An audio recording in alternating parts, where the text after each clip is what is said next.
ಇನ್ನು ಈ ಮಂಗಳೂರು ರಾಬರಿ ಬಗ್ಗೆ ಹಲವಾರು ವಿಚಾರಗಳು ಹೊರಗಡೆ ಬರ್ತಾ ಇವೆ. ಎಷ್ಟರ ಮಟ್ಟಿಗೆ ಪ್ಲಾನ್ ಮಾಡಿದ್ರು ಅಂತ. ಇವರು ಕೇವಲ ಏನಂದರೆ ಕಾರುಗಳನ್ನು ಮಾತ್ರ ಇಲ್ಲಿ ಬಳಸ್ಕೊಂಡಿದ್ದಲ್ಲ, ಬೈಕನ್ನು ಕೂಡ ಇಲ್ಲಿ ಬಳಸ್ಕೊಂಡಿದ್ರು. ಕೋಟೆಕಾರು ಬ್ಯಾಂಕ್ ದರೋಡೆ ಪ್ರಕರಣ ಇದೆಯಲ್ಲ, ಅದಕ್ಕೆ ಸಂಬಂಧಪಟ್ಟಂಗೆ ಒಂದಷ್ಟು ಎಕ್ಸ್ಕ್ಲೂಸಿವ್ ವಿವರಗಳನ್ನು TV9 ನಿಮ್ಮ ಎದುರುಗಡೆ ಇಡ್ತಾ ಇದೆ. ಎರಡು ಕಾರಿನ ಜೊತೆಗೆ ಒಂದು ಬೈಕ್. ಯಾರದ್ದದ ಬೈಕು ಈಗ ಪೊಲೀಸರು ತಲೆ ಕೆಡಿಸ್ಕೊಂಡಿದ್ದಾರೆ. ದರೋಡೆ ದಿನ ಬೈಕ್ನಲ್ಲಿ ಬಂದಿದ್ರಂತೆ ಇಬ್ಬರು ಆಗಂತಕರು. ಅಂದರೆ ಕಾರುಗಳಲ್ಲಿ ಎಸ್ಕೇಪ್ ಆಗಬೇಕು ಅಂತಂತಂದರೆ ಅದಕ್ಕೆ ನೆರವನ್ನು ಕೊಟ್ಟಂಥವರು ಈ ಬೈಕ್ನವರು. ಬೈಕ್ನಲ್ಲಿ ಬಂದಿರುವಂಥವ್ರು ಯಾರು? ಸ್ಥಳೀಯರ ಮೇಲೆ ಈಗ ಅನುಮಾನ ಜಾಸ್ತಿ ಆಗ್ತಾ ಇದೆ. ಸ್ಥಳೀಯರ ಸಹಕಾರ ಇಲ್ಲದೇ ಈ ರೀತಿ ಮಾಡಲಿಕ್ಕೆ ಸಾಧ್ಯವೇ ಇಲ್ಲ ಅನ್ನುವಂಥದ್ದು ಪೊಲೀಸರ ಅನುಮಾನ. ಅಂದರೆ ಇವರೇ ದಾರಿ ತೋರಿಸಿದರು ಅನ್ನುವಂಥದ್ದು, ಇವರೇ ಅದನ್ನು ಮಾರ್ಗ ತೋರಿಸಿದರು ಯಾವ ರೀತಿ ಹೋಗಬೇಕು ಅನ್ನುವಂಥದ್ದು. ಜೊತೆಗೇನು ಅಂತಂದರೆ ಬೈಕಲ್ಲಿ ಕರ್ಕೊಂಡೋಗಿ ಬಿಟ್ಟು ಬಂದರು ಅಂತ ಇದಿಷ್ಟಿದೆ ನೋಡಿ. ನಾವು ನಿಮಗೆ ತೋರಿಸ್ತಾ ಇದ್ದೀವಿ. ದರೋಡೆ ದಿನ ಹೆಂಗೆ ಇವರು ಪರಾರಿಯಾದರು. ಕಾರ್ ಹತ್ಕೊಂಡು ಹೋದ್ರು ನಿಜ, ಕಾರ್ ತನಕ ಕರ್ಕೊಂಡೋಗಿ ಬಿಟ್ಟಂಥವ್ರು ಯಾರು? ಬೈಕ್ನವರು. ಯಾರದ್ದು ಬೈಕ್ ಅದು? ಯಾರು ಅವರಿಗೆ ನೆರವನ್ನು ಕೊಟ್ಟರು? ಯಾರ ನೆರವಿನಿಂದ ಇದನ್ನು ಮಾಡಿದ್ರು ಅವರು?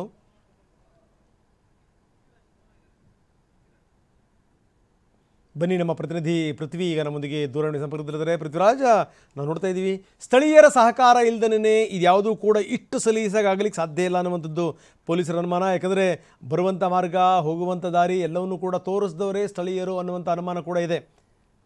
ಏನಂತೀರಿ?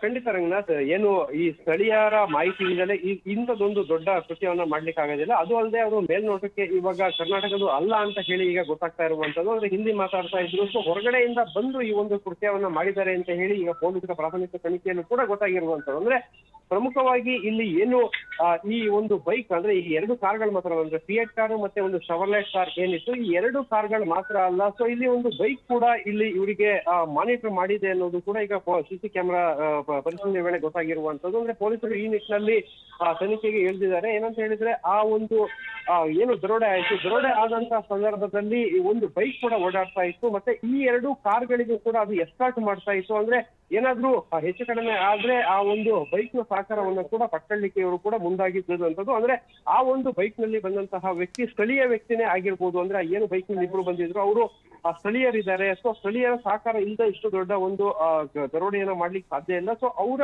ಗ್ರೌಂಡ್ ಲೆವೆಲ್ ಇನ್ಫಾರ್ಮೇಶನ್ಸ್ ಏನಿದೆ, ಅಂದ್ರೆ ಏನು ಆರಂಭಿಕ ಹಂತದಲ್ಲಿ ಮಂಗಳೂರಿನ ಯಾವ್ಯಾವ ಭಾಗದಲ್ಲಿ ಹೋಗ್ಬೇಕು ಅಂತ ಹೇಳಿ, ಮತ್ತೆ BC ರೋಡ್ ಟೋಲ್ ನ ಪಕ್ಕದಲ್ಲಿ ಇರುವಂತಹ ರಸ್ತೆ ಏನಿದೆ ಅಲ್ಲಿ ಹೋದ್ರೆ ಕ್ಯಾಮೆರಾಗಳು ಸಿಗೋದಿಲ್ಲ, ಟೋಲ್ಸ್ ಕೂಡ ಸಿಗೋದಿಲ್ಲ, ಯಾವುದೇ ಭದ್ರತಾ ಸಿಬ್ಬಂದಿಗಳು ಅಲ್ಲಿ ಇರೋದಿಲ್ಲ ಅನ್ನೋ ಮಾಹಿತಿಗಳಾಗಿ ಎಲ್ಲ ಸ್ಥಳೀಯರಿಂದ ಅವರಿಗೆ ಮಾಹಿತಿ ಸಿಕ್ಕಿರುವಂತದ್ದು.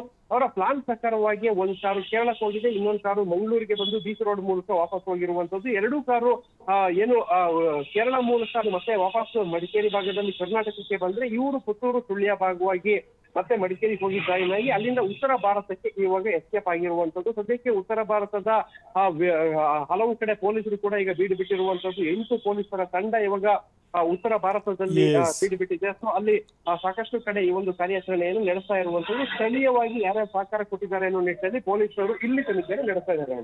ಓಕೆ, ಧನ್ಯವಾದ ತಮ್ಮೆಲ್ಲ ಮಾಹಿತಿಗೆ.